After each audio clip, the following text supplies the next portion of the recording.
நமது சேனலின் விளம்பரங்களுக்கு sunnatroth@gmail.com. اللهم صل على سيدنا محمد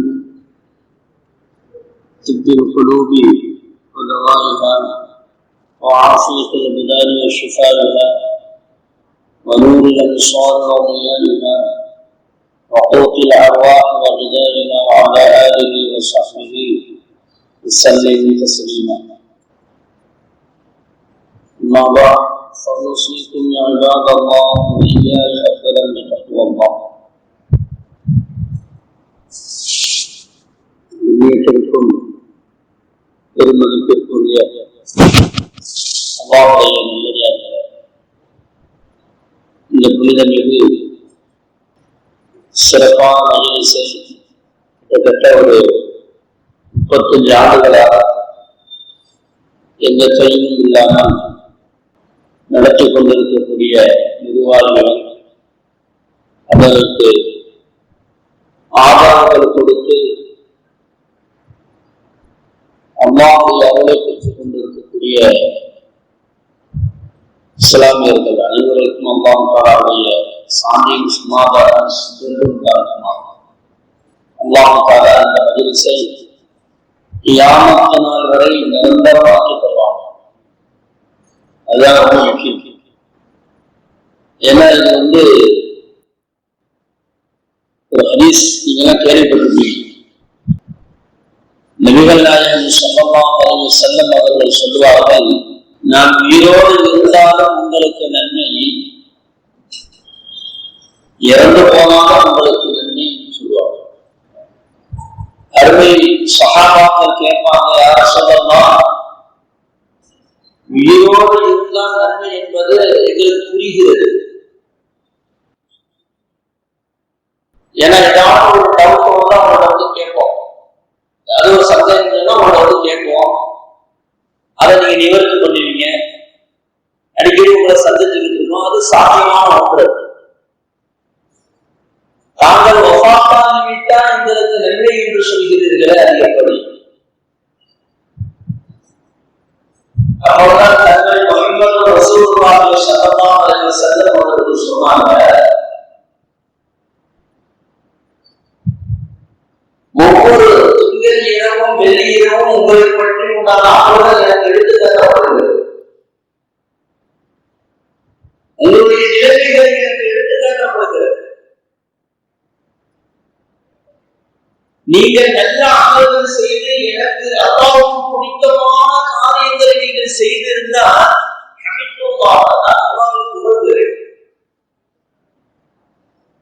என்னுடைய உம்மத்தில் இப்படிப்பட்ட நல்ல மனிதர்கள் இருக்கிறார்களே என்று சொல்லி நான் அல்லாஹ்வை புகழ்கிறேன்.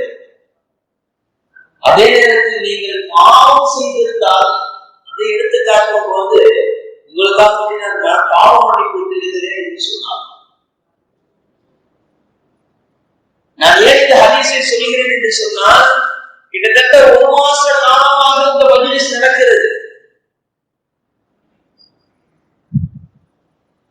இந்த 1 மாச காலமாக எடுத்து நடக்கும் போது எத்தனை வெள்ளிக்கிழமை வந்திருக்கும்? 4 வெள்ளிக்கிழமை வருது இல்லை, 4 திங்கட்கிழமை வருது இல்லை. நம்மளை பற்றி எடுத்து காட்டப்படுமா இல்லையா? கண்மணி முஹம்மது ரசூலுல்லாஹி ஸல்லல்லாஹு அலைஹி வஸல்லம் அவர்களுக்கு எடுத்து காட்டப்படுகிறதா இல்லையா?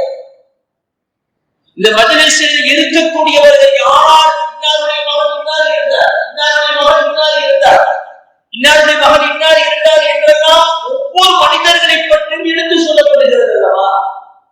நம்மளை பத்தி அங்கு பேசப்படுகிறது. இது எவ்வளவு வாக்கியங்க. நபிகள் நாயகம் ஸல்லல்லாஹு அலைஹி வஸல்லம் அவருடைய இடத்தில் நம்மளை பற்றி பேசப்படுகிறது, இந்த மஜ்லிஸ் எடுத்து காட்டப்படுகிறது என்றால் எவ்வளவு பெரிய அங்கீகாரம்.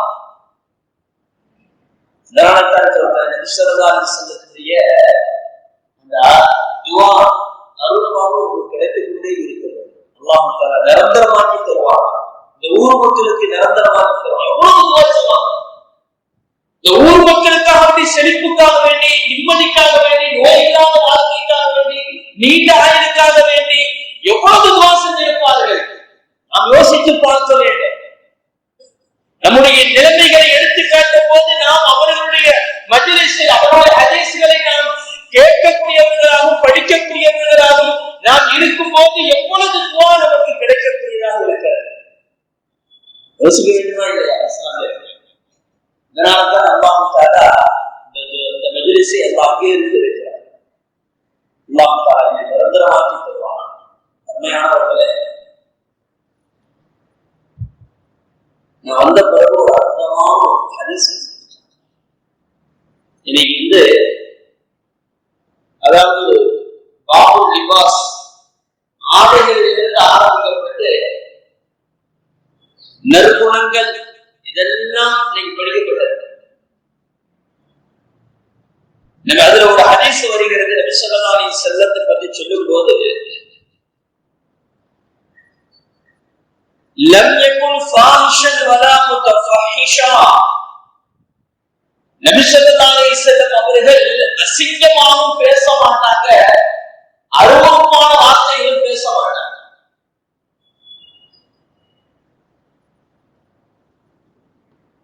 அதாவது ஒரு மனிதனிடத்துல பேச்சு ரொம்ப முக்கியங்க. ஒரு தலைவனுக்கு பேச்சு ரொம்ப முக்கியம். ஒரு தலைவன் இருக்கிறான்னு சொன்னா அன்பான பேச்சு இருக்கிறது, அன்பான பேச்சு, அரவணைப்பான ஒரு பேச்சு இருக்கிறது.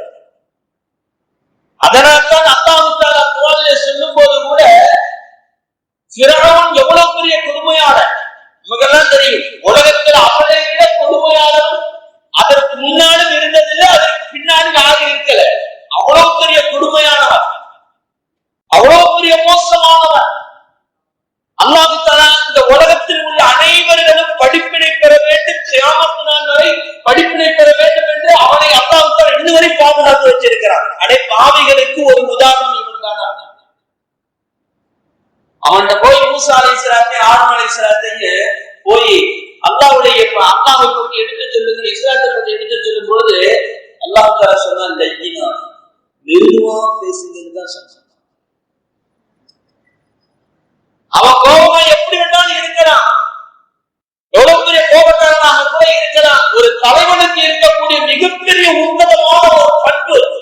நம்மளுடைய எத்தனை பேர் தலைவர்கள் இருப்பார்கள், நம்முடைய எத்தனை கேஸ்கள், எத்தனை பஞ்சாயத்துகள். யாரு நமக்கு விருப்பமானவனுக்கு ஒரு பேச்சு, நமக்கு விருப்பம் இல்லாதவனுக்கு ஒரு பேச்சு, ஏழைக்கு ஒரு பேச்சு, பணக்காரனுக்கு ஒரு பேச்சு இருக்கக்கூடாது. யாராக இருந்தாலும் அன்பான பேச்சு இருக்க வேண்டும். இது ஒரு தலைவனுக்கு இருக்கக்கூடிய மிக அற்புதமான ஒரு பண்பு. அந்த பேச்சை கொண்டுதான் கவரப்படுவார், மக்களுடைய மனதை கவர முடியும். நபிகள் நாயகம் ஸல்லல்லாஹு அலைஹி வஸல்லம் அவர்களுடைய குணத்தை வைத்துதான் சஹாபாக்கள் கவரப்பட்டார்கள். சஹாபாக்கள் அதாவது தன்னுடைய உசிரையே அர்ப்பணித்தார்கள். சஹாபாக்கள் எந்த அளவுக்கு கவரப்பட்டாங்க தெரியுமா? எந்த அளவுக்கு கவரப்பட்டாங்க தெரியுமா? முதல் போர் பத்ர் போர் நடந்துச்சு. இந்த பத்ர் போர்ல அபூ ஜஹல் இறந்து போயிட்டாங்க, கொல்லப்பட்டாங்க. அதுக்கு அடுத்து வந்த போர்களுக்கெல்லாம் தலைவராக யாருன்னா அபூ சுஃபியான் இருந்தார். யாருதான்? அபூ சுஃபியான் இருந்தார். அவர்தான் மக்காவுடைய தலைவராக இருந்தார். எந்த போர் நடந்தாலும் அதற்கு அவர்தான் போர்படை தளபதியாக இருந்தார். எப்படி இருந்திருப்பார் பாருங்க. இவர் ஹிஜ்ரத் செய்யல, ஆனால் மக்காவுடைய வெற்றிக்கு பிறகு இஸ்லாத்தை ஏற்றுக்கொள்ளார். ஹிஜ்ரி 8க்கு பிறகு இஸ்லாத்தை ஏற்றுக்கொள்கிறார். ஹிஜ்ரி 9ல ஒரு போர் நடக்குது. ஹிஜ்ரி 9ல ஒரு போர் நடக்குது. அந்த போர்ல அவருடைய ஒத்த கண்ணு அடிபட்டுச்சு, கண்ணு வெளியே வந்துருச்சு. ஒரு அம்பு எறியப்பட்டதுல இவருடைய கண்ணுல குத்தி கண்ணு வெளியே வந்துருச்சு. இப்ப அந்த கண்ணை தூக்கிட்டு அபூ சுஃபியான் சொல்றாரு, யார சொல்லலாம், இந்த போர்ல கண்ணு எனக்கு வெளியே வந்துருச்சு, இதை எனக்கு சரி பண்ணி விடுங்க அப்படின்னு கேட்கிறேன். எப்பவுமே நபி ஸல்லல்லாஹு அலைஹி வஸல்லம் நிறைய பிரச்சனைகள் வரும். அப்ப நபி ஸல்லல்லாஹு அலைஹி வஸல்லம் முதல்ல என்ன சொல்லுவாங்கன்னா, இதிலேயே நீங்க இருந்து பொறுமையாக இருந்து விட்டால் சொர்க்கத்தை உனக்கு நான் வாங்கி தருகிறேன் என்று சொல்லுவாங்க. இப்படியே நீ இருந்துட்டே அப்படின்னா சொர்க்கத்தை உனக்கு நான் வாங்கி தருகிறேன் என்று சொல்லுவாங்க. அப்படி இல்லை அப்படின்னு சொன்னா நான் சரி பண்ணி விடுறேன் அப்படின்னு சொல்லுவாங்க. முதல் ஆப்ஷன், இப்படி நீ பொறுமையாக இரு. இந்த உலகத்தில் அல்லாஹ் தஆலா உனக்கு சோதனை தந்தால் அதுல ஒரு காரணம் இருக்கும். அதனால நீ பொறுமையாக இருக்குன்னு சொன்னா உனக்கு சொர்க்கம் கிடைக்கும் அப்படின்னு நபிகள் நாயகம் ஸல்லல்லாஹு அலைஹி வஸல்லம் சொன்னார்.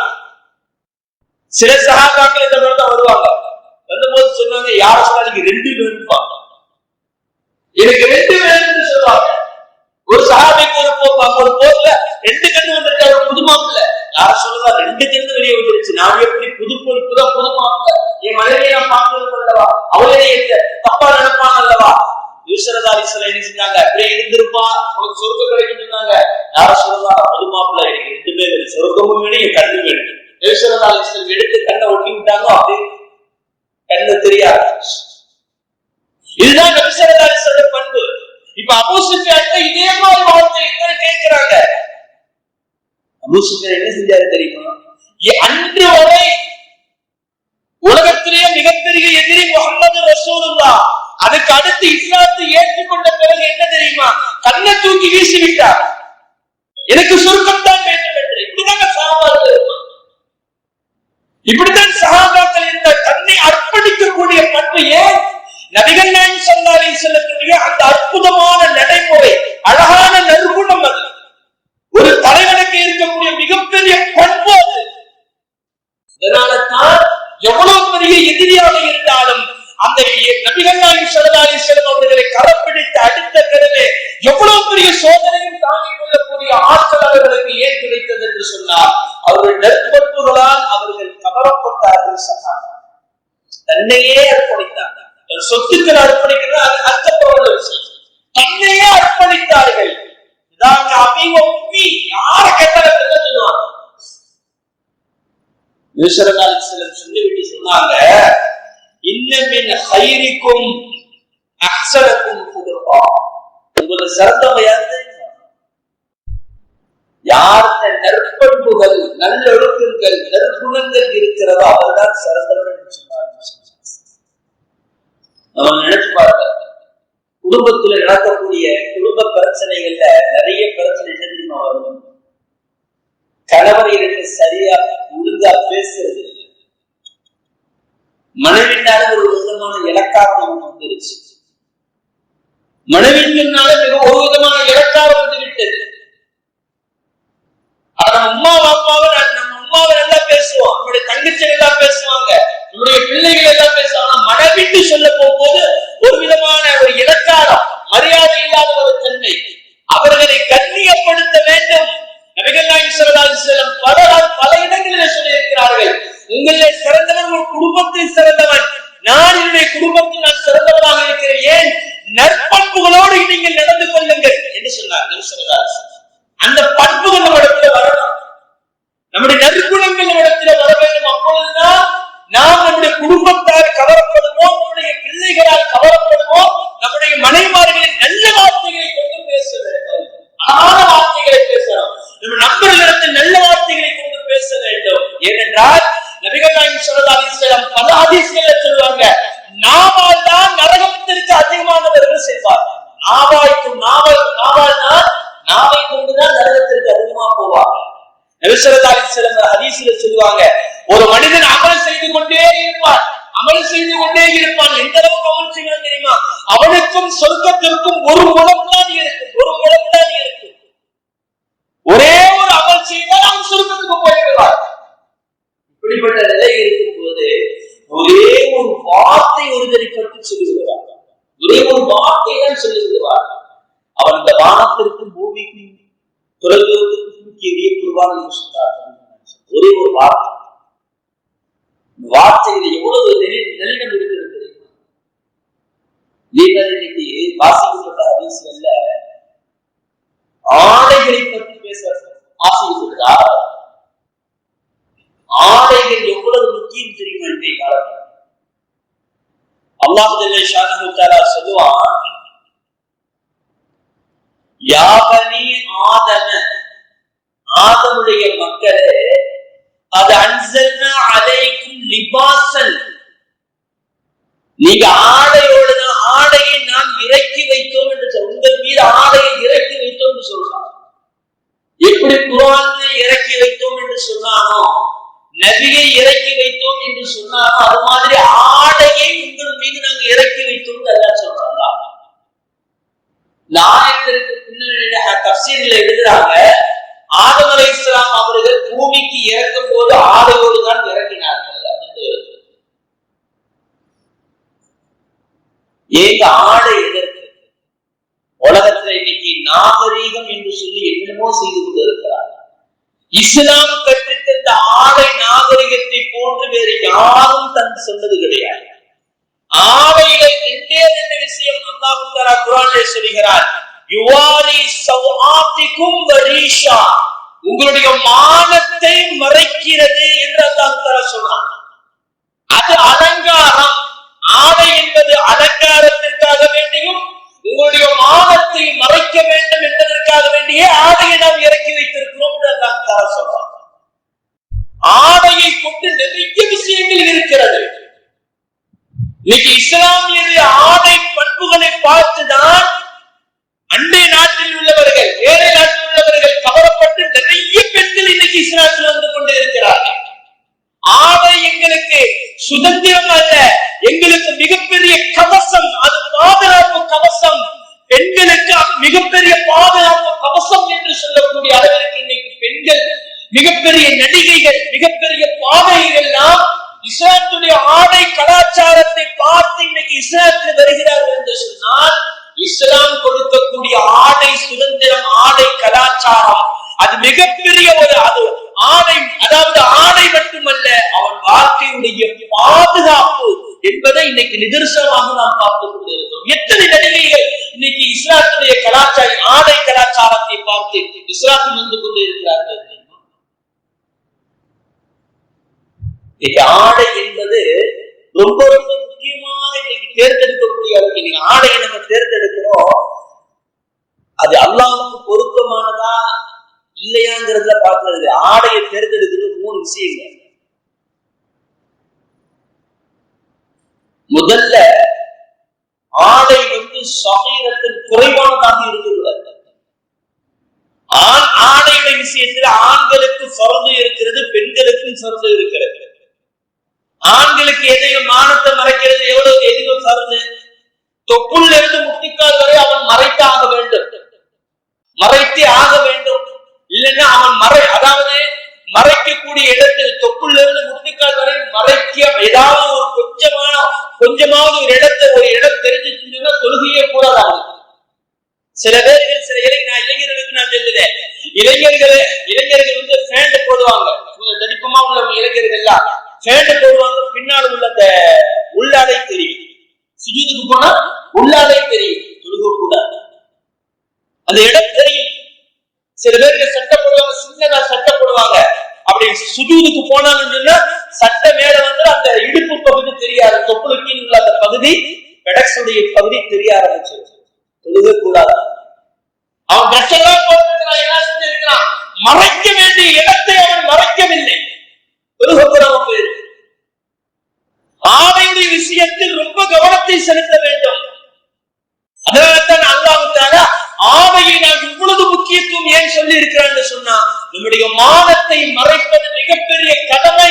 அது இஸ்லாத்துடைய மிகப்பெரிய கடமையாக அல்லாஹ் நமக்கு சொல்லி தந்திருக்கிறான் என்று சொன்னால், ஆடையுடைய விஷயம் ரொம்ப கவனம் செலுத்தணும். அதே மாதிரி பெண்கள் தன்னுடைய கையையும், இந்த மணிக்கட்டுள்ள கையையும் முகத்தையும் தவிர மற்ற எல்லா பகுதிகளும் அவருக்கு மறைக்கப்படக்கூடிய விஷயம், மறைக்கப்படக்கூடிய விஷயம்.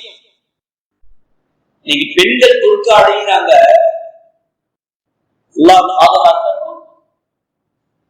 அவங்க நாங்க பெண்கள் நிறைய பேர் கேட்கிறாங்கன்னு நினைக்கிற வீடுகளில் உட்காந்து கேட்பாங்க, பெண்களை நீங்க வெட்கப்படத்தான் பரவாயில்ல, நீங்க கோச்சிட்டாலும் பரவாயில்ல, நீங்க அடையக்கூடிய அந்த புருக்காவில பார்த்தீங்கன்னா பின்னால போறவங்களுக்கு நீங்கள் எந்த அளவுக்கு இன்னொரு போட்டிருக்கீங்கிற அளவு முதற்கொண்டு தெரிய அளவுக்கு நீங்க ட்ரெஸ் போடுவாங்க. ஹராமது, அப்படி ட்ரெஸ் போடக்கூடாது. நபிகள் நாயகம் ஸல்லல்லாஹு அலைஹி வஸல்லம் குறைவான ஆடைகளை நீங்கள் போடாதீர்கள், உங்களுடைய எந்த அளவுக்கு அவுரத்தோ அதை குறைக்கக்கூடிய ஆடைகளை நீங்கள் போடாதீர்கள் என்று சொன்னார்கள். அதே மாதிரி ரத்தீக்கன் மிருதுவான ஆடைகளும் போடக்கூடாது, லையிக்கன் இறுக்கமான ஆடையும் போடக்கூடாது. 3 ஆடைகளும் போடக்கூடாது. ஆண்களா இருந்தாலும் சரி, பெண்களாக இருந்தாலும் சரி. ஆண்கள் கூட மறைக்க வேண்டிய இடத்துக்கு நீ கரெக்டா மறைச்சிடணும், அது தெரிகிற மாதிரி போடக்கூடாது. அதனாலதான் அந்த 80க்கு 80 கை விட்டும் ரொம்ப கவனம் செலுத்த, 80க்கு 80 கவனம் கை விட்டும் போது ரொம்ப கவனம் செலுத்த, ரொம்ப மிருதுவா இருக்கு. லேசா தண்ணி பட்டுனால உங்களுடைய தொடை தெரியும். தொடையும் ஆண்களுக்கும் சரி பெண்களுக்கும் சரி அவுரத். நபிகள் நாயகம் ஸல்லல்லாஹு அலைஹி வஸல்லம் சொன்னார்கள், ஆண்கள் பிற ஆண்களுடைய தொடையை பார்க்காதீர்கள் என்று சொன்னார்கள் நபிகள் நாயகம் ஸல்லல்லாஹு அலைஹி வஸல்லம் அவர்கள். நீ அப்படியே தூக்கி கட்டிக்கிறாங்க, தூக்கி கட்டிக்கிட்டு போனாதான் ஆம்பளை. பைக்ல ஏறி உட்காரும் போது அந்த தூக்கி கட்டிக்கிட்டு அந்த தொடையை காட்டிக்கிட்டு போனாதான் ஆம்பளை, இல்லைன்னா ஆம்பளை கிடையாது. அடையாளம் அவருக்கு அது மறைக்கப்பட வேண்டியது, அது ஹராமாச்சு. அது இஸ்லாம் நாகரிகம் இல்லை என்று சொல்கிறது. இஸ்லாம் தடை செய்து இருக்கிறது. அது யாரும் யோசிக்கிறது இல்லை. தூக்கி கட்டிக்கிட்டு வாயில பீடி வச்சுட்டு போனா அது ஒரு சிகரெட். அது நடந்து போனா சும்மா அப்படித்தான் இருக்கு பந்தாவா. அதே மாதிரி பிள்ளைகள் விளையாடுகிறார்கள், லவுசர் போட்டு விளையாடுறாங்க. ஏன் கொஞ்சம் ஃபேன் போட்டு விளையாட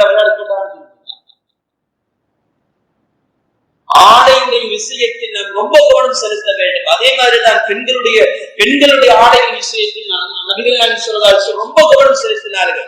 நீங்க மிருதுவான ஆடைகளை அணியாதீர்கள்.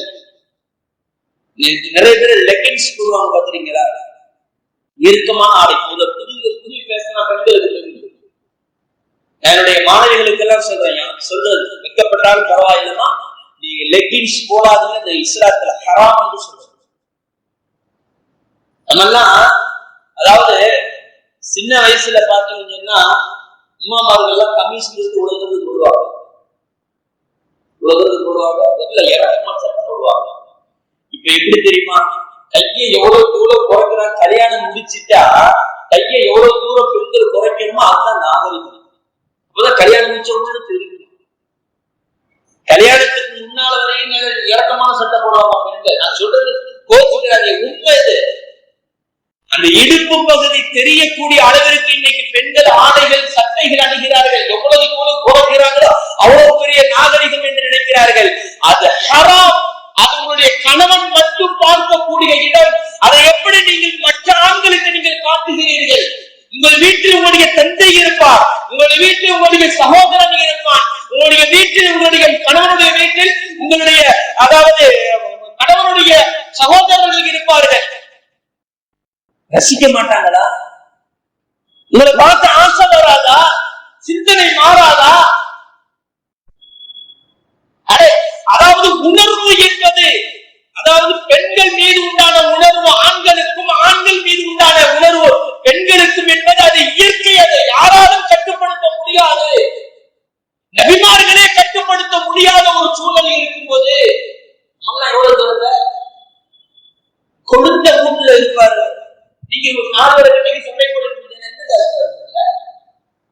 காப்பாற்ற வேண்டும். இதெல்லாம் நாகரிகமற்ற செயல். அது எவ்வளவு பெரிய அசிங்கங்கள் நடந்து கொண்டு இருக்கிறது தெரியுமா? நீ திருமணம் முடிஞ்சுதான் பெண்கள் இப்படித்தான் ஆடை போடணும் யார் சொல்லுதா? யாருடைய கலாச்சாரம்? கலாச்சாரம் எவ்வளவு பெரிய அசிங்கங்கள் இங்கே நிறைவேற்றப்பட்டுக் கொண்டு இருக்கிறது தெரியுமா? அல்லாஹ் காப்பாற்ற வேண்டும். நல்ல இரக்கமான சட்டையை போடுங்க. சில பேர் பார்த்தீங்கன்னா அல்லாஹ் காப்பாற்றணும் அஜருக்கு வராங்க மூன்று போகாம அப்படின்னு இந்த பகுதி தெரிஞ்சுக்கிட்டே இருக்கு, இடுப்பு பகுதி தெரிஞ்சுக்கிட்டே இருக்கு. சிங்கம் இல்லையா? இஸ்லாமிய பெண்களே அருவமான வேண்டாம். அந்த கலாச்சாரத்திற்கு நீங்கள் வராதீர்கள். உங்களுக்கு அரைகுறை ஆடைகளை போட்டு நீங்கள் உங்களுடைய கணவருக்கு காட்ட வேண்டுமா? 4 சமத்துக்குள்ள நீங்கள் காட்டிக் கொள்ளுங்கள். அது யாருக்கும் தெரியாது. அது அல்லாஹ், அது இஸ்லாம் அனுமதித்து இருக்கிறது. அது யாரும் கேட்க முடியாது. அது அவர்களுடைய உணர்வு சம்பந்தப்பட்ட விஷயம். ஆனால் வெளியில இருந்து விட்டால் ரொம்ப கவனமாக இருக்க வேண்டும் என்பதை குர்ஆன்ல மிகப்பெரிய ஆயத்தை அல்லாஹ் தஆலா இறக்கி வைத்திருக்கிறார். எப்படி நீ இருக்க வேண்டும், அதாவது வீட்டில் இருக்கும் போது கழுத்து நேர்ந்து மூடி இருக்க வேண்டும் என்று அல்லாஹ் தஆலா சொல்றார். கழுத்து நேர்ந்து மூடி இருக்கிறது அல்லாஹ் தஆலா சொல்றார். நம்ம அப்படி இல்லையே. அதாவது ஒரு பெண்மணி வந்தாங்க, அந்த நபிகள் நாயகம் ஸல்லல்லாஹு அலைஹி வஸல்லம் கேட்கிறதுக்காண்டி வர்றாங்க. யா ரசூலல்லாஹ், என் மகன் எப்படி இருக்கிறார்? அவர் ஷஹீதாயிட்டார். அந்த பெண்ணுக்கு பேரு உம்மு ஹல்லாத். அந்த பெண்மணி என்ன செய்யறாங்கன்னா முகத்தை ஃபுல்லா மூடிக்கிட்டு வர்றாங்க. நம்ம ஃபுல்லா மூடிக்கிட்டு வர்றாங்க. மூடிக்கிட்டு வந்து கேட்கிறாங்க, யார சொல்லலாம், என்னுடைய மகனுடைய நிலைமை என்ன எப்படி இருக்குது, ஒரு ஷஹீதாயிட்டாங்க. அப்போ சஹாபாக்கள் கேட்கிறாங்க, இந்த அம்மாவுக்கு என்ன ஆச்சு, ஏன் இவ்வளவு மூடிக்கிட்டு வந்து கேட்கணும் அப்படின்னு கேட்கிறாங்க. அப்ப அந்த அம்மா சொன்னாங்க, என் மகன் தான் இறந்து போயிட்டா என்னுடைய வெக்கமும் இறந்து போயிருச்சா பாவம். என் வெக்கம் இறந்து போகல, என்னுடைய நாணம் இறந்து போகல, என்னுடைய மானம் இறந்து போகல. என் மகன் இறந்து போயிட்டான் அவ்வளவுதான், என்னுடைய மானம் இறந்து போகவில்லை. நபிகள் நாயகம் ஸல்லல்லாஹு அலைஹி வஸல்லம் அவர்கள் சொன்னாங்க, இப்னகி லஹு அஜ்ருன் ஷஹீதைனி, உடைய மகனுக்கு 2 ஷஹீதுடைய அந்தஸ்து கிடைக்குது. நீ சொன்ன இந்த வார்த்தைக்காக அவர் ஷஹீதானத்தினால் ஒரு அந்தஸ்து, ஷஹீதுடைய அந்தஸ்து. நீ சொன்னாய் பார்த்த இந்த வார்த்தை, என் மகன் போனாலும் பரவாயில்லை, என்னுடைய மானம் போகவில்லை, என்னுடைய ஹயா போகவில்லை என்று சொன்னாய் பார்த்தியா, இதற்காக வேண்டியே உன்னத அந்தஸ்து அவனுக்கு கொடுக்கப்படுகிறது என்று சொன்னார்கள் பெருமானார் ஸல்லல்லாஹு அலைஹி வஸல்லம். ஒரு பெண்ணுடைய நடத்தை கொண்டு தன்னுடைய கணவனுக்கு அந்தஸ்து இருக்கிறது, தன்னுடைய பிள்ளைகளுக்கு அந்தஸ்து இருக்கிறது, குடும்பத்திற்கு அந்தஸ்து இருக்கிறது.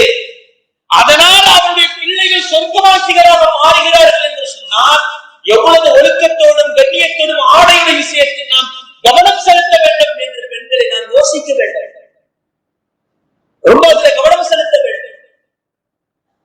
ஒரு பெண்மணி வருவாங்க, ரசூலுல்லாஹ், இதே புகாரி ஷரீஃப்ல இந்த ஹதீஸ் வருது, அந்த பேரு தான் ஹாதிஹி மர்அத்து சௌதா, அந்த பெண்மணி கேட்பாங்க, யா ரசூலல்லாஹ், அத்தைத்து நபி ஸல்லல்லாஹு அலைஹி வஸல்லம் ஃபகால, சொன்னாங்க, இன்னி அஸ்ஸாரு, எனக்கு ஒரு விதமான வலிப்பு இருக்குது, வலிப்பு நோய். இந்த அம்மா ஒரு விதமான வலிப்பு நோய் வரும். அந்த நேரத்துல எனக்கு வலிப்பு நோய் வந்து, வலிப்பு நோய் தான் தெரியல, கைகள்லாம் அப்படி ஆடிட்டே இருப்பாங்க, ஆடைகள் நகர்ந்து போகிறது. அந்த நோய் நீங்கிறதுக்கு நீங்க துஆ செய்யுங்க. ஆரம்பத்துல சொன்னல இதேதான் சொன்னாங்க நபி ஸல்லல்லாஹு அலைஹி வஸல்லம், நீ கொஞ்சம் பொறுமையா இருப்பா, இன் ஷிஇதி ஸபர்து வலக்கில் ஜன்னத், நீ பொறுமையா இருந்தேன்னா உனக்கு சொர்க்கத்தை தருவேன், சொர்க்கம் உனக்கு கிடைக்கும் அப்படின்னு சொல்றாங்க. அந்த அம்மா சொன்னாங்க, யா ரசூலல்லாஹ், பரவாயில்ல, நான் சொர்க்கத்தை வாங்கிக்கிறேன், பொறுமையா இருந்துக்கிறேன், ஆனா எனக்காடி ஒரு துஆ செய்யுங்க. என்ன தெரியுமா, அந்த வலிப்பு வரும்போது என் ஆடைகள் நகராமல் இருக்கும். அந்த ஆடை அந்த நேரத்தில் நகர்ந்தால் அது வந்து மன்னிக்கப்பட்ட விஷயம். அல்லாஹ் தஆலா கேள்வி கேட்க மாட்டான். அதை போய் கேள்வி கேட்டு அந்த பெண்ணுக்கு தண்டனை கொடுக்க போறது இல்ல. ஆனால் அவருடைய வெட்க உணர்வு, தன் மானத்தை எப்படி எல்லாம் அவரை எதிர்க்க வேண்டிய அவர் கேட்டு வருகிறார் தெரியுதா. இந்த நோய் வருவதனால் என்னுடைய ஆடைகள் நகர்ந்து போகிறது, அது என்னுடைய உடலை மறைக்கக்கூடிய உடலை மற்ற ஆண்கள் அந்நிய ஆண்கள் பார்க்கக்கூடிய சூழல் ஏற்படுகிறது. யாரும் சொல்லலாம், அதற்காக வேண்டி துஆ செய்தீர்களே அப்படின்னு சொல்லும் போது அதற்காக துஆ செய்தார்கள். அதற்கு பிறகு அந்த பெண்மணிக்கு அந்த மாதிரி வலிப்பு வரும்போது ஆடைகள் நகர்ந்ததே இல்லை என்று இவ்வளவு கவனத்தை செலுத்த வேண்டும். அன்னை ஃபாத்திமா ரலியல்லாஹு தஆலா அன்ஹா, அன்னை ஃபாத்திமா ரலியல்லாஹு தஆலா சொல்லி முடிச்சுக்கிற, சொர்க்கத்துக்கு எல்லாரும் சொர்க்கத்துக்கு போறது ரெடியா இருப்பாங்க, எல்லாம் நிற்பாங்க, சொர்க்கத்துக்கு போறது ரெடியா இருப்பாங்க. முதல்ல சொர்க்கத்தின் தலைமை இல்லவா பெண்கள், அவங்க போகணும். முதல்ல அல்லாஹ் சொல்லுவான், ஃபாத்திமா நீங்க போங்க அப்படின்னு. போக மாட்டேன். ஏன் போக மாட்டேன்? ஆண்கள் எல்லாம் நீங்க பார்ப்பாங்க, யாராவது பார்ப்பாங்க. அந்த நேரத்துல யாருக்காவது உணர்வு வருமா? இதை ஒண்ண மட்டும் நீங்க புரிஞ்சுக்கிட்டா போதுங்க. இன்னைக்கு எவ்வளவு பெரிய ஆளாக இருந்தாலும் ஒரு ஆபாசமாக ஒரு பெண்ணு வந்துட்டா நம்ம உடனே பார்த்தோம். எவ்வளவு பெரிய ஆஜியா இருக்கட்டும், ஆலிமா இருக்கட்டும், எவ்வளவு பெரிய உஸ்தாதா இருக்கட்டும், ஒரு அரைகுறையோடு ஒரு பெண்ணு வந்துருச்சுன்னா டக்குனு பார்த்துறோம், மனசுல அபிலாசைகள் இருந்து விடுகிறது. ஆனால் நபிகள் நாயகம் ஸல்லல்லாஹு அலைஹி வஸல்லம் மஹ்ஷர் மைதானம்னா ஒண்ணு, இதை ஒண்ண வந்து நீங்க புரிஞ்சுக்கிறீங்க அப்படின்னாங்க. என்ன தெரியுமா, ஆயிஷா கிட்ட சொன்னாங்க, ஆயிஷாவே, நாளை மஹ்ஷர் மைதானத்தில் எல்லாரும் உறுதியாக இருப்பார்கள், ஆண்கள் பெண்கள் எல்லாம் ஆடை இல்லாமல் நிர்வாணமாக இருப்பாங்க. துக்கம் தாங்க முடியும். நாயகமே எப்படி இருக்க முடியும்? நான் எப்படி இருக்க முடியும்? எனக்கு எப்படி உரியானா இருப்பாங்களா? என்னோட நிலைமை சொன்னாங்க. ஆயிஷா, இங்க வந்து அடுத்தவர்களை பார்த்து ரசிக்கக்கூடிய சூழல் அங்க யாருக்காவது இருக்குமா? யாருக்காவது இருக்குமா? என்னுடைய நிலைக்குதான் மனுஷன் வயதிற்கு விளைந்தா போதும். இந்த சிந்தனை ஒருத்தனுக்கு வராதுன்னா அவனை விட ஒரு உலக பட்டற்றவன் யாரும் இருக்க முடியாது. உலகத்துல பெண்களை பற்றி யாருக்கும் எந்த சிந்தனையும் இல்லாமல் ஒரு மனிதன் வாழ்ந்து விட்டால் அவனை விட உலக பற்றற்றவன் யாரும் இருக்க முடியாது. அந்த நேரத்துல எப்படி இருக்கு மனுஷன் மீதான நிலைமைகள் எப்படி இருக்குது? இந்த ஒரு நிகழ்ச்சி வச்சு நடந்துக்க வேண்டியதுதான். இப்ப சொர்க்கத்துக்கு போகணும் பாத்திமா நாயகி. அவங்க சொல்லுவாங்க, ஆண்கள் எல்லாம் இதை பார்ப்பாங்க. அல்லாஹ் தஆலா சொல்லுவா, ஆண்களை பார்த்து சொல்லுவான், ஆண்களே பாத்திமா சொர்க்கத்துக்கு போக போறாங்க, கீழே தலையை கீழே குனிஞ்சுக்கிருங்க அப்படின்னு கீழே குனிஞ்சுக்குவாங்க. இப்ப போக சொல்லுவாங்க, போக மாட்டான்னு சொல்லுவாங்க. ஏன்? ஆண்கள் இருக்கக்கூடிய அந்த சபைகள் குனிந்திருந்தாலும் எந்திரிச்சு போறதுக்கு எனக்கு வெக்கமா இருக்கு. இன்னைக்கு ஆடை காரணம், ஆடையை நான் போர்த்திக் கொண்டு நான் போகிறேன். பெருமானார் ஸல்லல்லாஹு அலைஹி வஸல்லம் சொல்வார்கள், பச்சை நிற ஆட்டை பட்டாடைகள் என்று சொர்க்கத்திலிருந்து 2 ஆடை இறங்கும், அதை போர்த்திக் கொண்டுதான் ஃபாத்திமா நாயகி சொர்க்கத்துக்குள் நுழைவார்கள். ஆடை எவ்வளவு ஒரு முக்கியமான விஷயம். ஆகவே அல்லாஹ் நல்லடியார்களே, ஆடைகளுடைய விஷயத்தை நாம் ரொம்ப கவனம் செலுத்த வேண்டும். ஏனென்றால் அல்லாஹ்வுடைய பொருத்தம் அதிலே இருக்கிறது. அல்லாஹ் ஆடையை ஏன் இறக்கினால் தன்னுடைய மானத்தை மறைக்க வேண்டும். ஆடை அணிந்தும் நிர்வாணமாக இருப்பார்கள் என்று பெருமானார் ஸல்லல்லாஹு அலைஹி வஸல்லம் சொன்னார்களே, அவர்களை அல்லாஹ் சபிக்கிறான் என்று சொன்னார்களே, அதற்கு நாம் தகுதியுடையவர்களாக ஆகிவிடக்கூடாது. இன்னைக்கு 7 வயசுக்குள்ள 6 வயசுக்குள்ள கற்பழிக்கப்படுகிறது என்று சொன்னால் ஆடையுடைய சுதந்திரத்தினால் அரைகுறை ஆடைகளை அந்த பிள்ளைகளுக்கு போடுவதனால்தான் 70 வயசு பையனுக்கு அன்னைக்கு வந்து முந்தா நாள் ஒரு செய்தி, 70 வயசு ஒரு கிழவன் 7 வயசு சிறுமியை பாலியல் தொல்லைப்படுத்திருக்கிறார், கைது செய்திருக்கிறார். ஏன் வருகிறது? அரைகுறை ஆடையை உடுத்துவதினால். நம்முடைய பிள்ளைகளுக்கு அரைகுறை ஆடையை உடுத்த வேண்டாம். எப்பொழுது கவர்ச்சி, அதாவது ஆசை என்பது எந்த வயசிலும் வரக்கூடியது, அது வரத்தான் செய்யும். நாம் தான் பாதுகாப்பாக இருக்கும். அதுக்குதான் ஆடை. அல்லாஹ் ஜல்ல நம் அனைவர்களையும் அவனுக்கு பொருத்தமான வாழ்க்கை வாழ்வதற்கு அல்லாஹ் தஆலா தௌஃபீக் செய்வானாக. இந்த மஜ்லிஸை அங்கீகரித்து கியாமத் வரை நடைபெறுவதற்கு அல்லாஹ் தஆலா அருள் செய்வானாக. ஆஃபர் பான் அல்ஹம்துலில்லாஹி ரப்பில் ஆலமீன். அஸ்ஸலாமு அலைக்கும். நமது சேனலின் விளம்பரங்களுக்கு sunnaatruth@gmail.com